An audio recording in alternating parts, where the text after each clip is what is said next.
Now, with the pizza on the side, we're going to be diving into our major conversation. Now, the Uganda Premier League attended the regional social dialogue back in November in Cairo, Egypt. Now, this regional social dialogue was a conversation between the World Leagues Association, FIFA Pro, and the representatives of different African professional leagues, including Egypt, South Africa, Zimbabwe, Nigeria, among others as guests, as well as Uganda. Now, this was the very first regional social dialogue held in Africa concerning those entities about the challenges that are facing African football.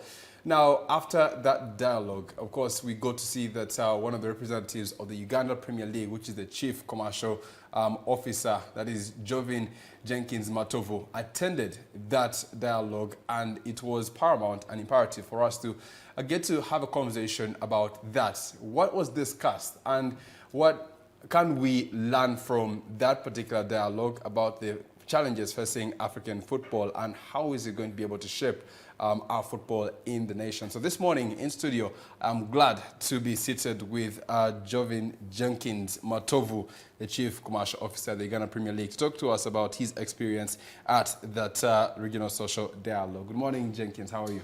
Good morning. I'm good. How are you doing? Not bad. How are you doing? Well, I'm good to be here again. Yeah. Mm-hmm. Yeah. I said that this is twice in 1 year. Right? Yeah, twice in 1 year. Hopefully we shall do 4 next year, you know, see what happens. Keep multiplying. Yeah.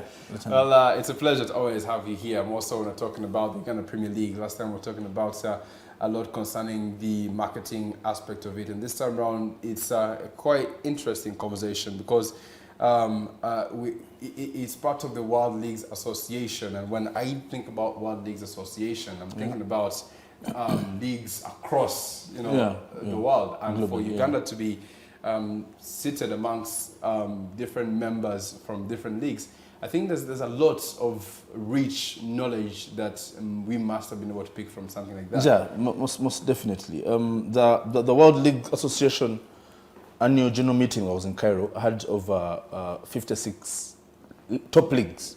56 top leagues in attendance. Now, if you speak of top leagues, we also had associations like the European Club Association. Now, that association has 300 clubs in Europe, top clubs that, you know, people would speak of the top clubs. Yeah.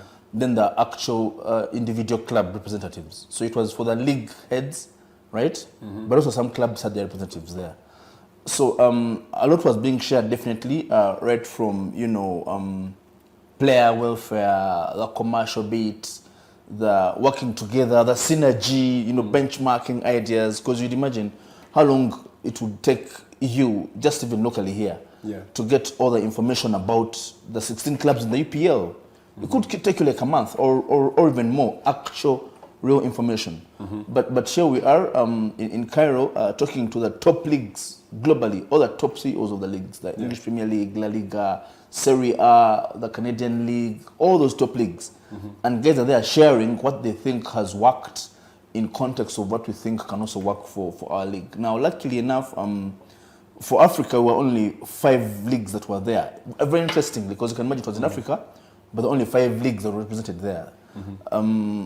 So I think there's definitely, as you mentioned, a lot that we've picked on from there. A lot is going on, and I guess I'll be back here to share some of the things we shall be launching, you know. Yeah, most definitely. Now, I got wind of it because I do follow you on your social media platform, and I saw you with I think the CEO of the English Premier League. Yes, Richard Masters. Richard Masters. Yeah. And I was like, okay, Jenkins is rubbing shoulders with Richard Masters. Where is he at? And then, of course, the information I got was that you were in Cairo, and I got to see from UPL's official X handle that you're representing the UPL at that regional dialogue. Now, this was the World League Association annual meeting. Yes. Now, somebody will ask themselves first and foremost, what is a World League Association, and what happens at the annual meeting? Okay. Now you see how we have the national football associations, FUFA. There is CAF. You know, there is CONCAF. There is FIFA and all that.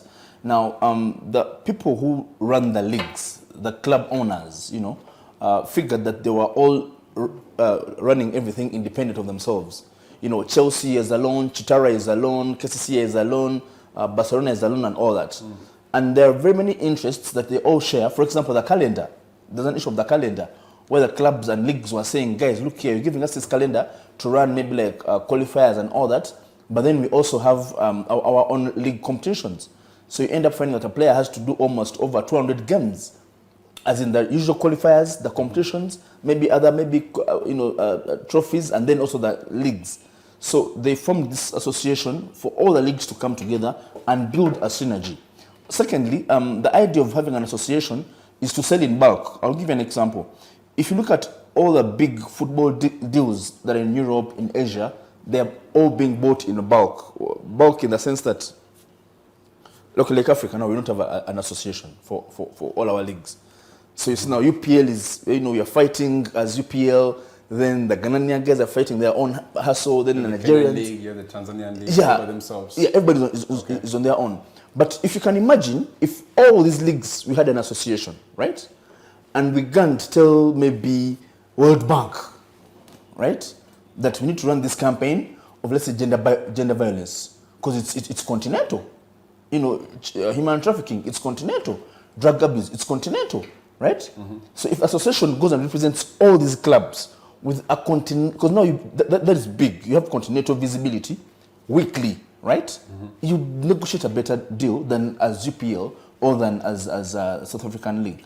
So the whole idea of the association is to build a synergy where leagues can be in position to have their interests protected, their rights explained better, and to also negotiate better deals. Okay. Yeah. All right. So you said that the leagues in Africa, leagues in Europe, leagues in North America, you'd say they, in a way, have all similar interests. And so one of the reasons why that came together was because they wanted to have the shared commitment and their interests and see how they can push for those together. Yes. Okay. Quite interesting. Now, you say that in Africa, this meeting, we got to see that only 5 African leagues were represented. Yeah. Now, in the World Leagues Association, you say the clubs are a part of it, and different leagues are a part of it as well, right? Is the Uganda Premier League part of the World Leagues Association?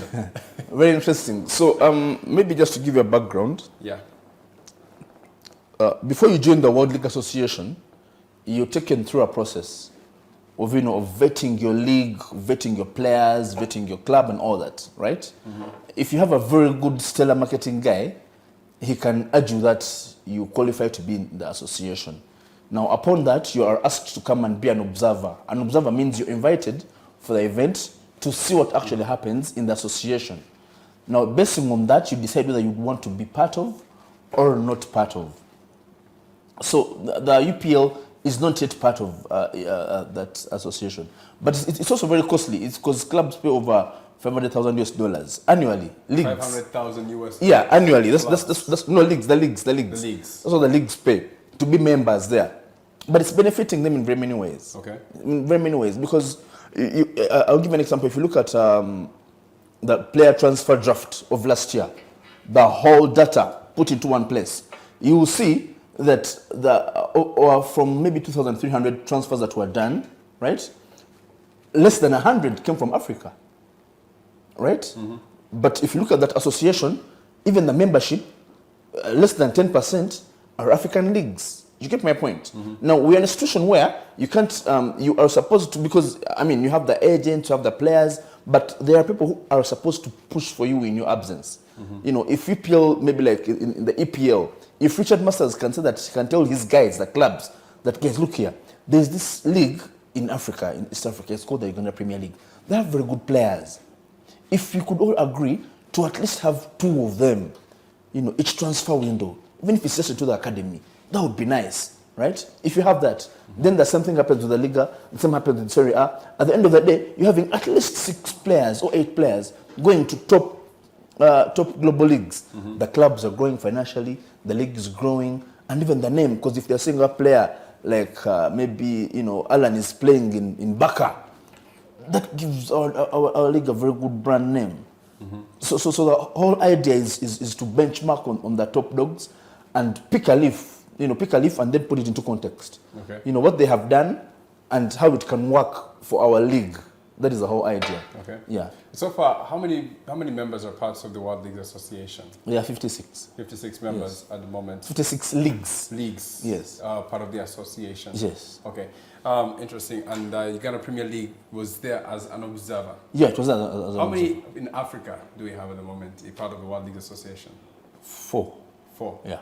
And most of them were represented at this. Yeah, those 4 were there, and then Uganda. Yeah. Okay. It was quite interesting for us to actually be part of that. Now, let's have a look at the members who are actually there. You say that some of them, the clubs as well, are represented at this. Yeah. Now, I saw you with, of course, the CEO, I think, of Serie A as well. Yes, we yes. have the CEO of Serie A. You have the CEO of the English Premier League. Yes.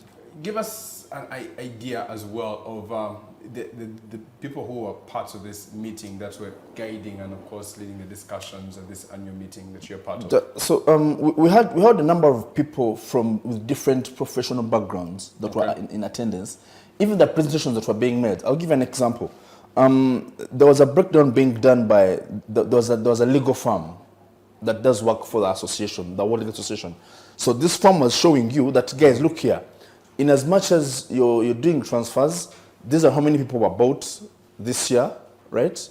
In Africa, this is the balance of the players that you have, right?